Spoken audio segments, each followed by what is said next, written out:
രാവിലെ എഴുന്നേറ്റ് വന്നിപ്പോൾ മുറ്റം നോക്കാൻ ഭയങ്കര ഇഷ്ടമാണ് കേട്ടോ. എന്താണെന്ന് വെച്ച് കഴിഞ്ഞാൽ ഇതേപോലെ ഒരുപാട് പൂക്കൾ വീണ് കിടക്കുന്നുണ്ടാവും മുറ്റത്ത്.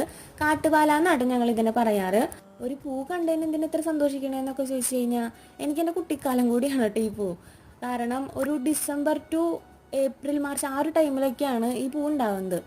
അപ്പോൾ ഏപ്രിൽ എന്നൊക്കെ പറയുമ്പോൾ നമുക്ക് വെക്കേഷൻ ടൈം ആയതുകൊണ്ട് തന്നെ നമ്മുടെ വീട്ടിൽ ഫ്രണ്ട്സും പിന്നെ അതേപോലെ തന്നെ കസിൻസ് എല്ലാവരും വരുന്നൊരു ടൈമും കൂടിയാണ്. അപ്പം ഞങ്ങളെല്ലാവരും കൂടി പൂവൊക്കെ പറക്കുക, മാല കെട്ടുക, പിന്നെ ഇതേപോലെ ഇറുക്കിലിയിലൊക്കെ കുത്തി നിർത്തുക, അങ്ങനത്തെ കുറേ കലാപരിപാടികളൊക്കെ ഉണ്ടായിരുന്നു.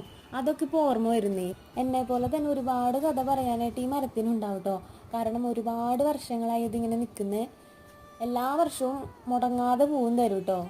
Little things make me happy എന്ന് പറയണ പോലെ എല്ലാവരുടെ ലൈഫിലും ഉണ്ടാവില്ല ഇതേപോലെ ഒരു കാര്യം. എൻ്റെ ലൈഫിലൊരു കാര്യമാണ് കേട്ടോ ഞാൻ ഷെയർ ചെയ്തത്. അത്രയും വലിയ കാര്യമൊന്നുമല്ല, എന്നാലും എനിക്ക് ഭയങ്കര സന്തോഷമാണ് കേട്ടോ ഇത് കാണുമ്പോൾ. നിങ്ങളുടെ ലൈഫിലും ഉണ്ടാവില്ല, അതും കൂടി ഒന്ന് ഷെയർ ചെയ്യാം കേട്ടോ. അപ്പോൾ ഇത്രേ ഉള്ളൂ. Okay, bye. വീഡിയോ ഇഷ്ടമായാൽ സപ്പോർട്ട് ചെയ്യണേ.